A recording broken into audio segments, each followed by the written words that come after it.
வணக்கம். இது ஏஐ தமிழ் முக்கிய செய்திகள். எளிதில் தப்பியது தமிழக அரசு. நம்பிக்கை வாக்கெடுப்பில் விஜய்க்கு அதிமுக அதிருப்தி அணியும் ஆதரவு. விரிவான செய்திகள். சென்னை தமிழக சட்டப்பேரவையில் நடைபெற்ற நம்பிக்கை வாக்கெடுப்பில் முதல்வர் விஜய் தலைமையிலான தமிழக அரசு வெற்றி பெற்றது. அரசுக்கு ஆதரவாக 144 வாக்குகளும் எதிராக 22 வாக்குகளும் பதிவாகின. 5 பேர் நடுநிலை வகித்தனர். இந்த நம்பிக்கை வாக்கெடுப்பில் அரசியல் கட்சிகளின் தலைவர்கள் உரையாற்றினார்கள். எதிர்க்கட்சியான திமுக நம்பிக்கை வாக்கெடுப்பில் இருந்து வெளிநடப்பு செய்தது. இதனையடுத்து அரசியல் கட்சிகளின் தலைவர்களின் கருத்துக்கு முதல்வர் விஜய் பதிலளித்தார். இதனையடுத்து பேரவை 99 உள்விதி 5-இன் கீழ் எண்ணை கணிக்கும் முறையில் வாக்கெடுப்பு நடத்தப்படும் என சபாநாயகர் ஜேசிடி பிரபாகர் அறிவித்தார். இதனையடுத்து சட்டப்பேரவை உறுப்பினர்களை 6 பகுதிகளாக பிரித்து கணக்கெடுப்பு நடத்தப்பட்டது. இதில் ஒவ்வொரு பகுதிகளாக ஒவ்வொரு உறுப்பினரின் பெயரையும் குறிப்பிட்டு சபாநாயகர் அழைத்தார். இதில் முதலில் தீர்மானத்தை ஆதரிப்போர் எழுந்து நிற்கும்படி கேட்டுக் கொள்ளப்பட்டது. அடுத்ததாக எதிர்ப்பு தெரிவிப்போர், நடுநிலை வகிப்போர் எழுந்து நிற்கும்படி கேட்டுக் கொள்ளப்பட்டனர். இதன் அடிப்படையில் நம்பிக்கை தீர்மானத்துக்கான வாக்குகள் எண்ணப்பட்டன.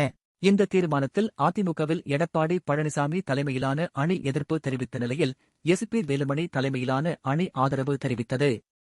வேலுமணி தரப்பில் ஹரி, எஸ். காமராஜ், சி. விஜயபாஸ்கர், கே.பி. அன்பழகன், இசக்கி சுப்பையா, இராகு காமராஜ், சத்யபாமா, லீமா ரோஸ், மரகதம் குமரவேல், சுகுமார், சேகர், திலீபன் ஜெய்சங்கர், நட்ராஜ், நத்தம் விஸ்வநாதன், கஹத் மோகன், ரவி மனோகரன், ராகேஷ், எம்.ஆர். விஜயபாஸ்கர், கே.சி. வீரமணி, ஜெயக்குமார், அருள்மொழித்தேவன், சி.வி. சண்முகம், பாலகிருஷ்ண ரெட்டி உள்ளிட்டோர் அரசுக்கு ஆதரவு தெரிவித்தனர்.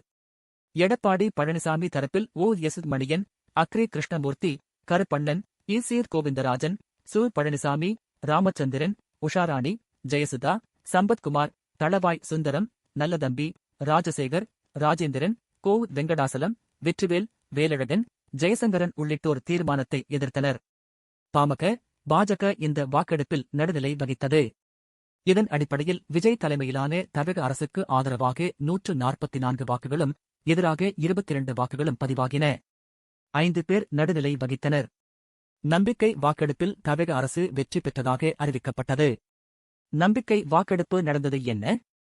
புதிதாக ஆட்சி பொறுப்பேற்றுள்ள முதல்வர் விஜய் தலைமையிலான தமிழக அரசு மீதான பெரும்பான்மையை நிரூபிப்பதற்கான வாக்கெடுப்புக்காக சட்டப்பேரவை இன்று மே 13 காலை 9:30 மணியளவில் கூடியது. அவை கூடியதும் தமிழக முதல்வர் விஜய் நம்பிக்கை வாக்கெடுப்பு தீர்மானத்தை முன்மொழிந்தார். அதன் மீது வாக்கெடுப்பு நடப்பதாக சபாநாயகர் ஜேசிடி பிரபாகர் அறிவித்தார். அதன் பின்னர் பேரவையில் விவாதம் தொடங்கியது. தொடர்ந்து காங்கிரஸ் சட்டமன்ற குழு தலைவர் கிள்ளியூர் எம்.எல்.ஏ. ராஜேஷ்குமார் தமிழக அரசுக்கு ஆதரவை அறிவித்தார். அவர் பேசுகையில், தமிழக சட்டப்பேரவை தேர்தலில் தமிழக தனிப்பெரும் கட்சியாக உருவெடுத்தும் எந்த கட்சிக்கும் ஆட்சியமைக்க தனிப்பெரும்பான்மை இல்லாத நிலையில் மதச்சார்பற்ற கட்சிகளிடம் மட்டுமே விஜய் ஆதரவு கோரினார். அந்த வகையில் காங்கிரஸ், கம்யூனிஸ்ட் கட்சிகள், விசிக, ஐ.யு.எம்.எல். என்ற மதச்சார்பற்ற கட்சிகள் தமிழகவுக்கு ஆதரவு வழங்கியது. பெரிய கனவுகளுடன் தமிழகத்தில் காலூன்ற விரும்பிய பாஜக ஓரிடத்தில் மட்டுமே வெற்றி பெற்றுள்ளது. இந்தச் சூழலில் நிலையான மதச்சார்பற்ற ஆட்சி வேண்டும் என்பதற்காக தமிழக அரசுக்கு காங்கிரஸ் ஆதரவு அளிக்கிறது.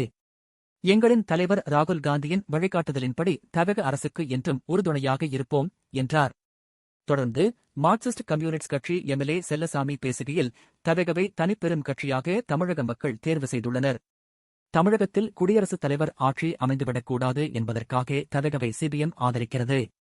இந்த அரசு மதச்சார்பின்மை, கூட்டாட்சி, தமிழக சட்டமன்றத்தின் மாண்புகளை உயர்த்திப் பிடிக்க வேண்டி இந்த அரசுக்கு முழுமையான ஆதரவை தெரிவிக்கிறேன் என்றார். மேலும் செய்திகளுக்கு இணைந்திருங்கள். நன்றி.